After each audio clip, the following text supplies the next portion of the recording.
Hi hello friends, welcome to the GK smart circle YouTube channel. ಈಗ ನಾವು June 8 ಮತ್ತು 9 2025ನೇ ಸಾಲಿನ ಪ್ರಮುಖ ಪ್ರಚಲಿತ ಘಟನೆಗಳನ್ನು ಕುರಿತು ಚರ್ಚೆ ಮಾಡೋಣ. ನಿಮಗೆಲ್ಲ ಗೊತ್ತಲ್ಲೇ, ಪ್ರತಿದಿನ ನಾನು ಕನ್ನಡದ ಪ್ರಜಾವಾಣಿ ಸೇರಿದಂತೆ ಕನ್ನಡದ ಇತರ ಎಲ್ಲ ನ್ಯೂಸ್ ಪೇಪರ್ಗಳು, ಇಂಗ್ಲೀಷ್ನ ದಿ ಹಿಂದೂ ಸೇರಿದಂತೆ ಇಂಗ್ಲೀಷ್ನ ಇತರ ಎಲ್ಲ ನ್ಯೂಸ್ ಪೇಪರ್ಗಳ ಜೊತೆಗೆ ಕೇಂದ್ರ ಸರ್ಕಾರ ಪ್ರತಿದಿನ ಅಪ್ಡೇಟ್ ಮಾಡ್ತಕ್ಕಂಥ PIB ನ್ಯೂಸ್ ಪೇಪರ್ಗಳ ಪ್ರಮುಖ ಪ್ರಚಲಿತ ಘಟನೆಗಳನ್ನು ನಿಮ್ಮ ಮುಂದೆ ತರ್ತಾ ಇರ್ತೇನೆ. ಹಾಗಾದರೆ ಇವತ್ತಿನ ಕ್ವಶ್ಚನ್ ನಂಬರ್ 1 ಏನಿದೆ ಅಂತ ನೋಡೋಣ ಬನ್ನಿ. ಗಮನಿಸಿ, 1ನೇ ಕ್ವಶನ್. ಪ್ರತಿ ವರ್ಷ ಜೂನ್ 1ರಂದು ನಾವು ವಿಶ್ವ ಹಾಲು ದಿನವನ್ನಾಗಿ ಆಚರಣೆ ಮಾಡುತ್ತೇವೆ. ಹಾಗಾದರೆ 2025ರ ವಿಶ್ವ ಹಾಲು ದಿನ ಅಥವಾ ವರ್ಲ್ಡ್ ಮಿಲ್ಕ್ ಡೇನ ಥೀಮ್ ಏನು? ಸರಿಯಾದಂಥ ಉತ್ತರ ಆಪ್ಷನ್ ನಂಬರ್ 1, ಅಂದರೆ let's celebrate the power of dairy ಎಂಬುದು ಈ ವರ್ಷದ ಥೀಮ್ ಆಗಿದೆ. ನ್ಯೂಸ್ ಪೇಪರಲ್ಲಿ ಮಾಹಿತಿ ಕೊಟ್ಟಿದ್ದರು ನೋಡಿ. ಹಾಲಿನ ಮಹತ್ವವನ್ನು ಒತ್ತಿ ಹೇಳಲು, ಅಂದರೆ ಹಾಲಿನಲ್ಲಿ ಕ್ಯಾಲ್ಶಿಯಂ, ಪ್ರೋಟೀನ್ ಮತ್ತು ಇತರೆ ಅಗತ್ಯ ಪೋಷಕಾಂಶಗಳಿಂದ ಸಮೃದ್ಧವಾಗಿರತಕ್ಕಂಥ ಹೆಚ್ಚಿನ ಒಂದು ಉಪಯುಕ್ತ ಆರೋಗ್ಯಕರ ಸಂಸ್ಕೃತಿಯ ಭಾವನೆಯನ್ನು ಹೊಂದಿದೆ ಹಾಲು. ಇದನ್ನು ಗಮನಿಸಿ, ಪ್ರತಿ ಜೂನ್ 1ರಂದು ವಿಶ್ವ ಹಾಲು ದಿನವನ್ನಾಗಿ ಆಚರಣೆ ಮಾಡಲು ಘೋಷಣೆ ಮಾಡಲಾಗಿದೆ. ಸೊ ಅಷ್ಟೇ ಅಲ್ಲದೆ ಈ ದಿನ ಏನಿದೆ, ಹಾಲಿನ ಪೌಷ್ಟಿಕಾಂಶದ ಶಕ್ತಿಯನ್ನು ಮಾತ್ರವಲ್ಲದೆ ಗ್ರಾಮೀಣ ಜೀವನೋಪಾಯ, ಆಹಾರ ಭದ್ರತೆ, ಸುಸ್ಥಿರ ಕೃಷಿಗೆ ಅದರ ಕೊಡುಗೆಯನ್ನು ಗೌರವಿಸುತ್ತದೆ. ಸೊ ನೋಡಿ, ಇದು KS ಕ್ವಶನ್ ಆಗಿತ್ತು. ಗ್ರಾಮೀಣ ಅಂದರೆ ಹಾಲಿನ ಗುಣಮಟ್ಟವು ಅಥವಾ ಹಾಲು ಕೆಳಗಿನ ಯಾವುದರ ಮೂಲವಾಗಿದೆ ಅಂತ. ಸೊ ಗ್ರಾಮೀಣ ಜೀವನೋಪಾಯ, ಆಹಾರ ಭದ್ರತೆ, ಸುಸ್ಥಿರ ಕೃಷಿಗೆ ಇದು ಮಹತ್ವವನ್ನು ಕೊಡುತ್ತೆ. ಈ ಪಾಯಿಂಟ್ಗಳು ಇಂಪಾರ್ಟೆಂಟ್ ಆಗುತ್ತೆ. ಸೊ 2001ರಲ್ಲಿ ವಿಶ್ವಸಂಸ್ಥೆಯ ಆಹಾರ ಮತ್ತು ಕೃಷಿ ಸಂಸ್ಥೆ ಅಂದರೆ FAO ಇದು ವಿಶ್ವ ಹಾಲು ದಿನವನ್ನು ಸ್ಥಾಪನೆ ಮಾಡಿತ್ತು. 2025ರ ಥೀಮ್ ನೋಡಿ, ಡೈರಿಯ ಶಕ್ತಿಯನ್ನು ಆಚರಿಸೋಣ ಎಂಬುದು ಈ ವರ್ಷದ ಥೀಮ್. ಹಾಗಾದರೆ ಶ್ವೇತ ಕ್ರಾಂತಿಯ ಬಗ್ಗೆ ನಿಮಗೆ ಗೊತ್ತಿರಬೇಕು. ಸ್ವತಂತ್ರದ ಸಮಯದಲ್ಲೇ ಭಾರತವು ತೀವ್ರ ಹಾಲಿನ ಕೊರತೆಯನ್ನು ಎದುರಿಸಬೇಕಾಯಿತು. ಅಂದರೆ ಆಗ 1950-51ರ ಒಂದು ಕಾಲ. ಹಾಲಿನ ಲಭ್ಯತೆಯು ದಿನಕ್ಕೆ ತಲಾ 124 ಗ್ರಾಂಗಳಷ್ಟಿತ್ತು ಅಷ್ಟೇ. 1965ರಲ್ಲಿ ರಾಷ್ಟ್ರೀಯ ಡೈರಿ ಅಭಿವೃದ್ಧಿ ಮಂಡಳಿ ಅಂದರೆ NDDB ಸ್ಥಾಪನೆಯಾಯಿತು ಮತ್ತು ಅಂದೇ ಶ್ವೇತ ಕ್ರಾಂತಿಯ ಪಿತಾಮಹ ಆಗಿರತಕ್ಕಂಥ ಡಾಕ್ಟರ್ ವರ್ಗೀಸ್ ಕುರಿಯನ್ ಅವರ ನಾಯಕತ್ವದೊಂದಿಗೆ ಬಲವಾಗಿ ಶ್ವೇತ ಕ್ರಾಂತಿ ಪ್ರಾರಂಭವಾಯಿತು. ಸೊ ಇದನ್ನು ಗಮನಿಸಬೇಕು. ಈ ಒಂದು ಸಂದರ್ಭದಲ್ಲಿ ಆಪರೇಷನ್ ಫ್ಲಡ್ ನಡೀತು 1970ರಿಂದ 1996. ಸೊ ಆಪರೇಷನ್ ಫ್ಲಡ್ ಈ ಮೂಲಕ 73,000ಕ್ಕೂ ಹೆಚ್ಚು ಡೈರಿ ಸಹಕಾರ ಸಂಘಗಳನ್ನು ರಚನೆ ಮಾಡಲಾಯಿತು. ಇಲ್ಲಿ ಮುಖ್ಯವಾಗಿ ಉತ್ತರ ಪ್ರದೇಶ ಏನಿದೆ ಪ್ರೆಸೆಂಟ್ಲಿ ಅತಿ ಹೆಚ್ಚು ಹಾಲು ಉತ್ಪಾದಕ ರಾಜ್ಯ. ಅಂದರೆ ರಾಷ್ಟ್ರೀಯ ಉತ್ಪಾದನೆಗೆ 16.21% ಕೊಡುಗೆಯನ್ನು ನೀಡುತ್ತದೆ. ಓಕೆ, ನಾವೀಗ 2ನೇ ಕ್ವಶನ್ ಏನಿದೆ ಅಂತ ನೋಡೋಣ. ಸೊ ಇಂಪಾರ್ಟೆಂಟ್ ಆಗುತ್ತೆ ಕ್ವಶನ್, ಗಮನಿಸಬೇಕು. ಇತ್ತೀಚೆಗೆ ಕೆಳಗಿನ ಯಾವ ಭಾರತೀಯ ರಾಜ್ಯವು ತಂಬಾಕು ವಿರೋಧಿ ಕಾನೂನನ್ನು ಜಾರಿಗೆ ತಂದಿದೆ? ಅದು ಕಾನೂನು ವಯಸ್ಸನ್ನು 21ಕ್ಕೆ ಏರಿಸುತ್ತದೆ, ಜೊತೆಗೆ ಹುಕ್ಕಾ ಬಾರ್ಗಳನ್ನು ನಿಷೇಧಿಸುತ್ತದೆ ಮತ್ತು ಇದರ ಉಲ್ಲಂಘನೆಗೆ ಕಠಿಣ ದಂಡವನ್ನು ಕೂಡ ವಿಧಿಸಿದೆ. ಹಾಗಾದರೆ ಯಾವ ರಾಜ್ಯ ಸರ್ಕಾರ ಈ ಎಲ್ಲ ಮಾಹಿತಿಯ ಕೊಟ್ಟಿದೆ ಅಂದರೆ ನಮ್ಮ ಕರ್ನಾಟಕ. ಇಲ್ಲಿ ನೀವು ಗಮನಿಸಬಹುದು, ತಂಬಾಕು ವಿರೋಧಿ ಕಾನೂನನ್ನು ಕರ್ನಾಟಕ ಇದೀಗ ಜಾರಿಗೆ ತಂದಿದೆ. ಸೊ ತಂಬಾಕನ್ನು ಬಳಸುವ ಅಧಿಕಾರ 21 ವರ್ಷದ ಮೇಲ್ಪಟ್ಟವರಿಗೆ ಮಾತ್ರ ಇರುತ್ತೆ. ಒಂದು ವೇಳೆ 21 ವರ್ಷ ಒಳಪಟ್ಟವರೇನಾದರೂ ತಂಬಾಕು ಸೇವನೆ ಮಾಡಿದರೆ ಶಿಕ್ಷಾರ್ಹ ಅಪರಾಧವಾಗಿದೆ. ಜೊತೆಗೆ ಹುಕ್ಕಾ ಬಾರ್ ಅಂತಂದರೆ ಪೈಪಿನ ಮೂಲಕ ಹೊಗೆಯನ್ನು ಅಂದರೆ ತಂಬಾಕು ಹೊಗೆಯನ್ನು ಎಳೆದು ಬಿಡ್ತಕ್ಕಂಥದ್ದು. ಸೊ ಅದನ್ನು ಹುಕ್ಕಾ ಬಾರ್ ಅಂತ ಕರೀತಾರೆ. ಅದನ್ನು ಕೂಡ ನಿಷೇಧಿಸಲಾಗಿದೆ. ಒಂದು ವೇಳೆ ಅದನ್ನು ಬಳಸಿದರೆ ಶಿಕ್ಷಾರ್ಹ ಖಂಡಿತ. ಸೊ ನೋಡಿ, ಇದಕ್ಕೆ ಸರಿಯಾಗಿರ್ತಕ್ಕಂಥ ಉತ್ತರ ನಮ್ಮ ಕರ್ನಾಟಕ. ಸೊ ಗಮನಿಸಬೇಕು ನೋಡಿ, Karnataka cracks on tobacco use. So ನೋಡಿ, legal age raised to 21. So 21 ವರ್ಷ ಏರಿಕೆ ಮಾಡಿದೆ. ಜೊತೆಗೆ hookah bars banned under new law. Okay, ಹೊಸ ಕಾನೂನಿನ ಅಡಿಯಲ್ಲಿ ಹುಕ್ಕಾ ಬಾರ್ಗಳನ್ನು ಸಂಪೂರ್ಣವಾಗಿ ಕರ್ನಾಟಕ ಸರ್ಕಾರ ಬ್ಯಾನ್ ಮಾಡಿದೆ. ಓಕೆ, ನ್ಯೂಸ್ ಪೇಪರಲ್ಲಿ ಈ ಒಂದು ಮಾಹಿತಿಯನ್ನು ಕೊಟ್ಟಿದ್ದರು. ಓಕೆ ನೋಡಿ, ಈಗ ಏನಿದೆ, ತಂಬಾಕು ಉತ್ಪನ್ನಗಳನ್ನು ಖರೀದಿಸಲು ಕಾನೂನುಬದ್ಧ ವಯಸ್ಸು 18ರಿಂದ 21 ವರ್ಷಕ್ಕೆ ಏರಿಕೆ ಮಾಡಿದೆ. ಸೊ ಇದು ಕರ್ನಾಟಕ ಮೇ 2025ರಲ್ಲಿ ರಾಷ್ಟ್ರಪತಿಗಳ ಒಪ್ಪಿಗೆಯೊಂದಿಗೆ ತಂಬಾಕು ನಿಯಂತ್ರಣ ಕಾನೂನನ್ನು ತಿದ್ದುಪಡಿ ಮಾಡಿದೆ. ಸೊ ಹುಕ್ಕಾ ಬಾರ್ಗಳನ್ನು ಕೂಡ ನಿಷೇಧಿಸಿದೆ. ಅಂದರೆ ನೀರಿನ ಕೊಳವೆಗಳ ಮೂಲಕ ಸುವಾಸನೀಯ ತಂಬಾಕಿನ ಸಾಮೂಹಿಕ ಧೂಮಪಾನ ಅದು ಸಂಪೂರ್ಣವಾಗಿ ಇದನ್ನು ನಿಷೇಧಿಸಿದೆ. ಒಂದು ವೇಳೆ ಹುಕ್ಕಾ ಬಾರ್ ಉಲ್ಲಂಘಿಸಿದರೆ ಅವರಿಗೆ 50,000ದಿಂದ 1,00,000ವರೆಗೆ ದಂಡ ವಿಧಿಸಲಾಗುತ್ತದೆ. ಕರ್ನಾಟಕದಲ್ಲಿ ಕೋಪ್ಟಾ ಅಂದರೆ ಸಿಗರೇಟ್ ಮತ್ತು ಇತರೆ ತಂಬಾಕು ಉತ್ಪನ್ನಗಳ ಕಾಯ್ದೆ, ಇದರ ಅಡಿಯಲ್ಲಿ ಸೊ ಮುಖ್ಯವಾಗಿ ತಂಬಾಕು ಜಾಹೀರಾತು, ವ್ಯಾಪಾರ, ಬಳಕೆಯನ್ನು ನಿಯಂತ್ರಿಸುತ್ತದೆ. ಕೋಪ್ಟಾ ಇದು ನೆನಪಿರಬೇಕು, ಭಾರತದಲ್ಲಿ ಇದು ಮುಖ್ಯವಾಗಿ ತಂಬಾಕು ಉತ್ಪನ್ನಗಳ ನಿಯಂತ್ರಣ ಕಾಯ್ದೆಯಾಗಿದೆ. ಓಕೆ, ನೆಕ್ಸ್ಟ್ 3ನೇ ಕ್ವಶನ್ ನೋಡೋಣ. ಜೂನ್ 2025ರಲ್ಲಿ ಕೇಂದ್ರ ಸರ್ಕಾರವು ಅಂತಾರಾಷ್ಟ್ರೀಯ ಪ್ರಾಮುಖ್ಯತೆಯ ಜೌಗು ಪ್ರದೇಶಗಳು ಅಥವಾ ರಾಮ್ಸರ್ ಜೌಗು ಪ್ರದೇಶಗಳು ಎಂದು ಘೋಷಿಸಿದ ಕಿಚನ್ ಮತ್ತು ಮೆನಾರ್ ಜೌಗು ಪ್ರದೇಶಗಳು ಕೆಳಗಿನ ಯಾವ ರಾಜ್ಯದಲ್ಲಿ ಕಂಡುಬರುತ್ತವೆ? ನೋಡಿ, ಕಿಚಾನ್ ಮತ್ತು ಮೇನಾರ್ ಜೌಗು ಪ್ರದೇಶಗಳು ಯಾವ ರಾಜ್ಯದಲ್ಲಿ? ರಾಜಸ್ಥಾನ. ಗಮನಿಸಿ, ರಾಜಸ್ಥಾನದಲ್ಲಿ ಈ ರಾಮ್ಸರ್ ವೆಟ್ಲ್ಯಾಂಡ್ಗಳು ಕಂಡುಬರುತ್ತವೆ. ಸೊ ದ ಇಂಡಿಯನ್ ಎಕ್ಸ್‌ಪ್ರೆಸ್ ಪೇಪರ್ನಲ್ಲಿ ಈ ಒಂದು ಮಾಹಿತಿಯನ್ನು ಕೊಟ್ಟಿದ್ದರು. Rajasthan's Udaipur and Phalodi sites get Ramsar tag. ಹಾಗಾದರೆ ಯಾವ ಆ ಸೈಟ್ಗಳು? ಹೆಚ್ಚಿನ ಡೀಟೇಲ್ಸನ್ನು ನೋಡೋಣ. ಕೇಂದ್ರ ಪರಿಸರ, ಅರಣ್ಯ ಮತ್ತು ಹವಾಮಾನ ಬದಲಾವಣೆಯ ಸಚಿವಾಲಯವು ರಾಜಸ್ಥಾನದಲ್ಲಿ ಕಂಡುಬರುವ ಕಿಚನ್ ಮತ್ತು ಮೆನಾರ್ ಎಂಬತಕ್ಕಂಥ ಸ್ಥಳಗಳು ಜೌಗು ಪ್ರದೇಶಗಳನ್ನು ಭಾರತದ ರಾಮ್ಸರ್ ತಾಣಗಳಿಗೆ ಸೇರ್ಪಡಿಸಿದೆ.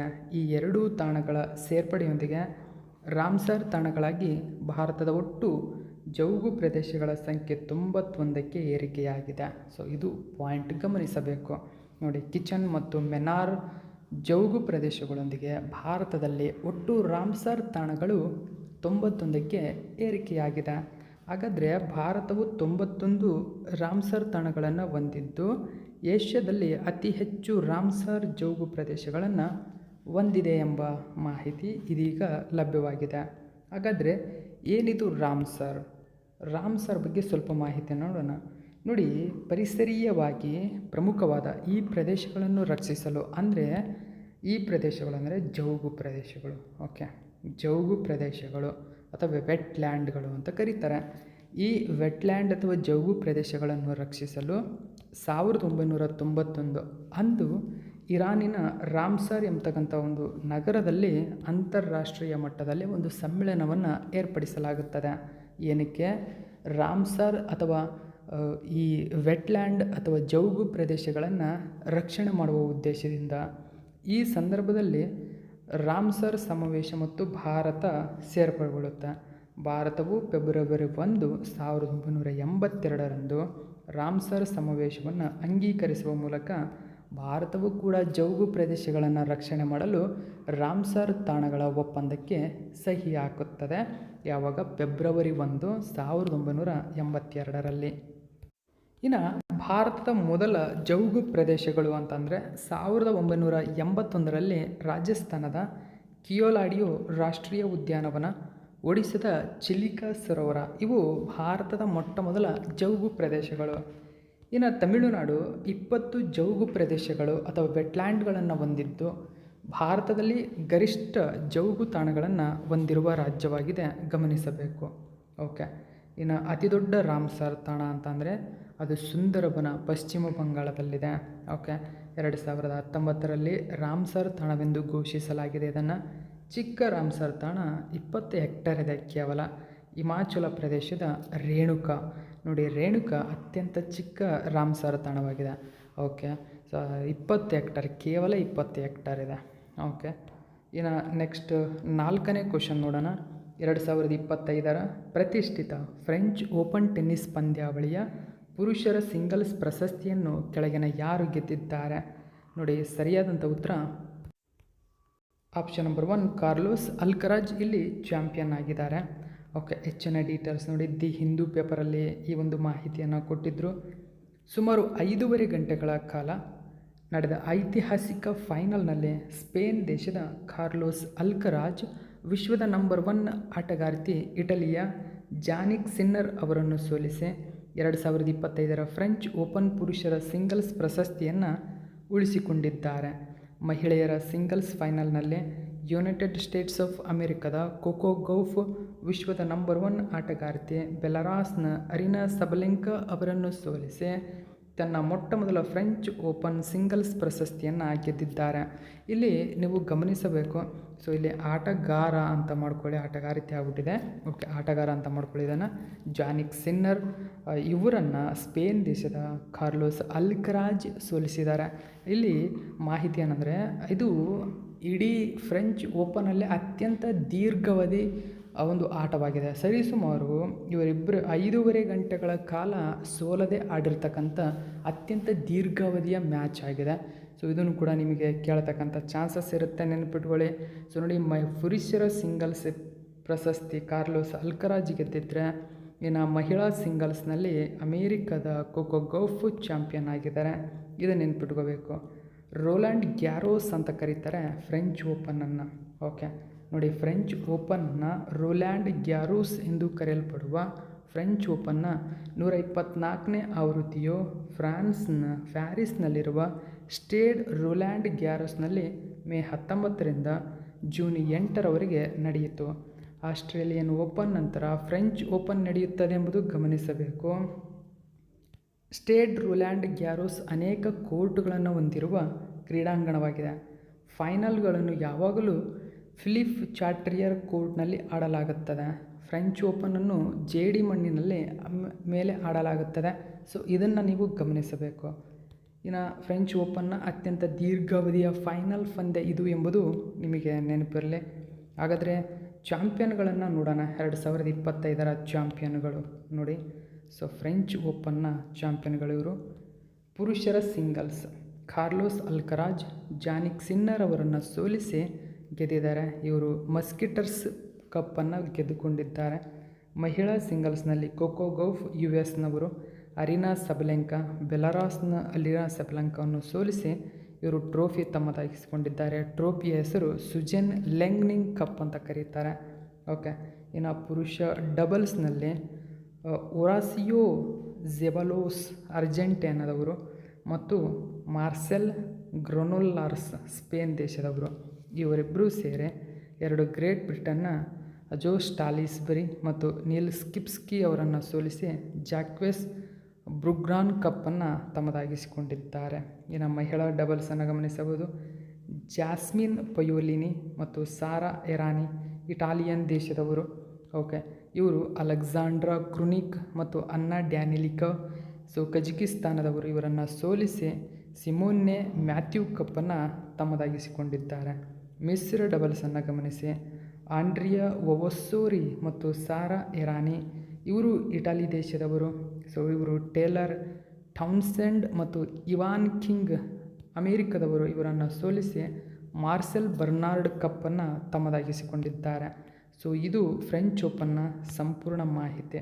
ನೆಕ್ಸ್ಟ್ 5ನೇ ಕ್ವಶನ್ ನೋಡಿ. ಕೆಳಗಿನ ಯಾವ ದೇಶವು 2025ನೇ ಸಾಲಿನ ಪ್ರತಿಷ್ಠಿತ 51ನೇ ಗ್ರೂಪ್ ಆಫ್ ನೇಷನ್ ಅಂದರೆ G7 ಶೃಂಗಸಭೆಯ ಆತಿಥ್ಯವನ್ನು ಆಯೋಜಿಸುತ್ತದೆ? ಸೊ ನೋಡಿ, ತುಂಬಾ ಇಂಪಾರ್ಟೆಂಟ್ ಕ್ವಶನ್ ಇದು. ಸರಿಯಾಗಿರ್ತಕ್ಕಂಥ ಉತ್ತರ ಕೆನಡಾ ದೇಶವು G7 ಶೃಂಗಸಭೆಯನ್ನು ಈ ವರ್ಷ ಆಯೋಜನೆ ಮಾಡಲಿದೆ.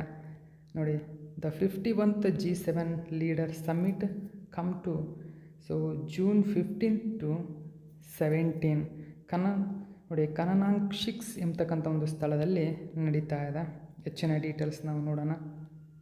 2025ರ ಜೂನ್ 15ರಿಂದ 17ರವರೆಗೆ ಕೆನಡಾದ ಆಲ್ಬರ್ಟಾದ ಕನನಾಸ್ಕಿಸ್ ಎಂಬತಕ್ಕಂಥ ಸ್ಥಳದಲ್ಲಿ 51ನೇ ಆವೃತ್ತಿಯ G7 ಶೃಂಗಸಭೆಯಲ್ಲಿ ಭಾಗವಹಿಸಲು ಕೆನಡಾದ ಪ್ರಧಾನಿ ಮಾರ್ಕ್ ಕಾರ್ನಿಯವರ ಆಹ್ವಾನವನ್ನು ಪ್ರಧಾನಿ ನರೇಂದ್ರ ಮೋದಿಯವರು ಸ್ವೀಕರಿಸಿದ್ದಾರೆ. ಪ್ರಧಾನಿ ನರೇಂದ್ರ ಮೋದಿಯವರು 2019, 21, 22, 23, 24ರಲ್ಲಿ ಭಾಗವಹಿಸಿದ್ದ G7 ಶೃಂಗಸಭೆಯ ಸಭೆಯಲ್ಲಿ 6ನೇ ಬಾರಿಗೆ ಇದೀಗ ಭಾಗವಹಿಸಲಿದ್ದಾರೆ. 2019ರಿಂದ ಪ್ರತಿ G7 ಶೃಂಗಸಭೆಗೆ ಭಾರತವನ್ನು ಆಹ್ವಾನಿಸಲಾಗಿದೆ. 2020 ಹೊರತುಪಡಿಸಿ ಇದು ವರ್ಚುವಲ್ ಸ್ವರೂಪದಲ್ಲಿ ನಡೆಯಿತು. G7 ಸದಸ್ಯ ರಾಷ್ಟ್ರಗಳು ಮತ್ತು ಆಹ್ವಾನಿತ ಸದಸ್ಯರಲ್ಲದವರು ಭಾಗವಹಿಸುವ ಈ ಸಭೆಗಳನ್ನು ಔಟ್ರೀಚ್ ನೇಷನ್ಸ್ ಎಂದು ಕರೆಯಲಾಗುತ್ತದೆ. ನೋಡಿ, ಔಟ್ರೀಚ್ ನೇಷನ್ಸ್. ಹಾಗಾದರೆ ಈ G7 ಗುಂಪು ಅಂದ್ರೇನು? G7 ವಿಶ್ವದ 7 ಅತ್ಯಂತ ಕೈಗಾರೀಕರಣಗೊಂಡಂತಹ ಪ್ರಜಾಪ್ರಭುತ್ವ ರಾಷ್ಟ್ರಗಳ ಅನೌಪಚಾರಿಕ ಗುಂಪಾಗಿ G7 ಸ್ಥಾಪಿಸಲಾಗಿದೆ. ಈ ಗುಂಪನ್ನು ರಚಿಸಲು ಫ್ರಾನ್ಸ್ ಉಪಕ್ರಮವನ್ನು ತೆಗೆದುಕೊಂಡಿತು ಮತ್ತು ಅವರ ಮೊದಲ ಸಭೆ 1975ರಲ್ಲಿ ಫ್ರಾನ್ಸ್ನಲ್ಲಿ ನಡೆಯಿತು. ಸೊ ಇದರ ಸದಸ್ಯರನ್ನು ಕುರಿತು ನಾವು ನೋಡೋದಾದರೆ, ಆರಂಭದಲ್ಲಿ 6 ಸದಸ್ಯ ರಾಷ್ಟ್ರಗಳಿದ್ದವು. ಗುಂಪನ್ನು G6 ಅಂತ ಕರೀತಾ ಇದ್ದರು. ಕೆನಡಾ ಸೇರ್ಪಡೆಯೊಂದಿಗೆ G7 ಆಯಿತು. 1997ರಲ್ಲಿ ರಷ್ಯಾ ಸೇರ್ಪಡೆಗೊಳ್ಳುತ್ತೆ, G8 ಆಗುತ್ತೆ ಆಗ. ಆದರೆ ಮತ್ತೆ ಉಕ್ರೇನ್ ಮೇಲಿನ ರಷ್ಯಾದ ದಾಳಿಯನ್ನು ಖಂಡಿಸಿ ರಷ್ಯಾವನ್ನು G7 ಸಂಘಟನೆಗಳಿಂದ ತೆಗೆದುಹಾಕಲಾಗುತ್ತದೆ. ಈಗ ಮತ್ತೆ G7 ಆಗಿದೆ. ಓಕೆ, ಪ್ರಸ್ತುತ G7 ಸದಸ್ಯ ರಾಷ್ಟ್ರಗಳು Canada, France, Italy, Germany, Japan, United Kingdom, United States of America. Okay, ಇವೆಲ್ಲವೂ G7 ಸದಸ್ಯ ರಾಷ್ಟ್ರಗಳು. ನೆಕ್ಸ್ಟ್ 6ನೇ ಕ್ವಶನ್ ನೋಡೋಣ.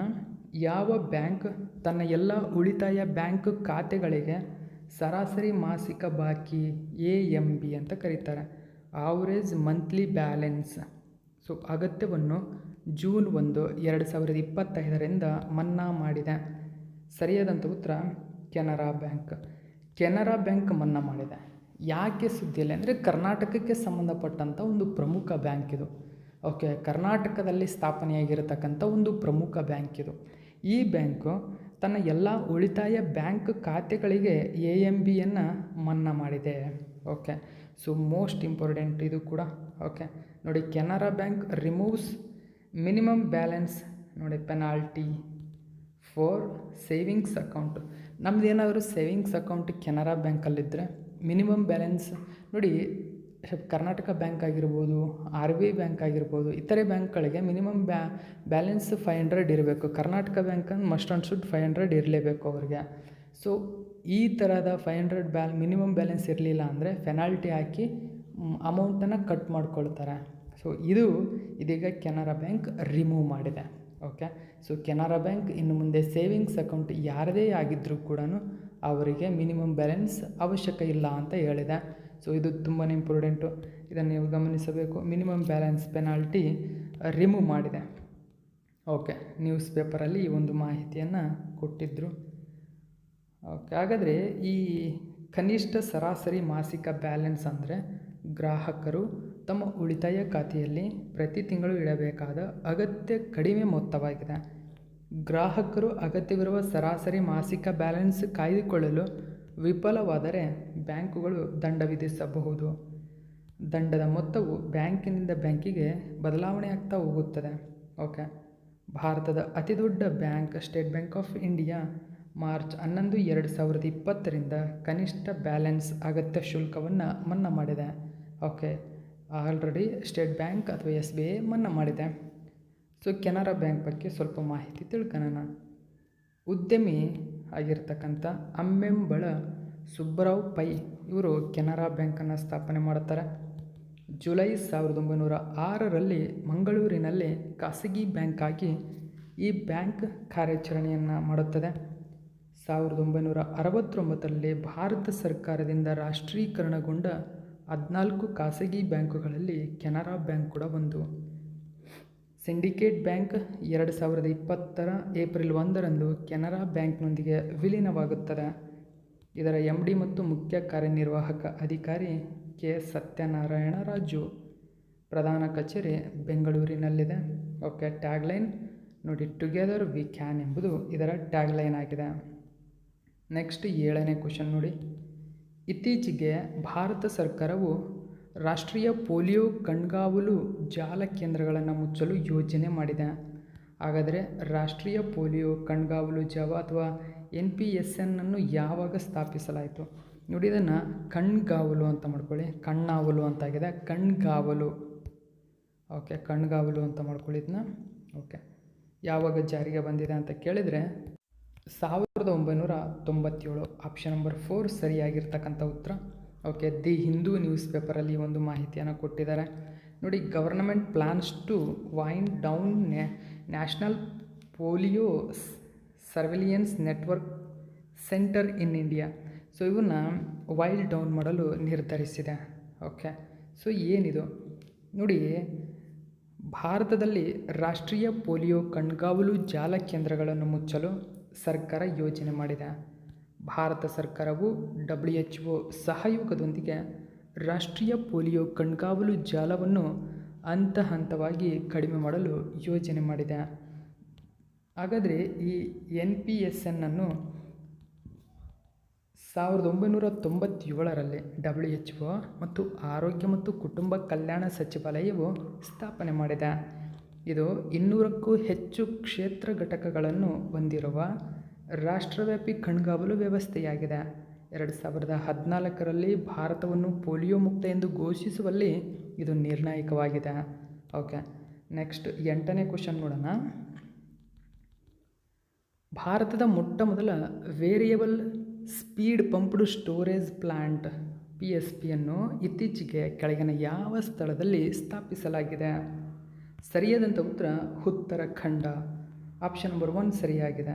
ಹಾಗಾದರೆ ಏನಿದು India's first variable speed pumped storage plant?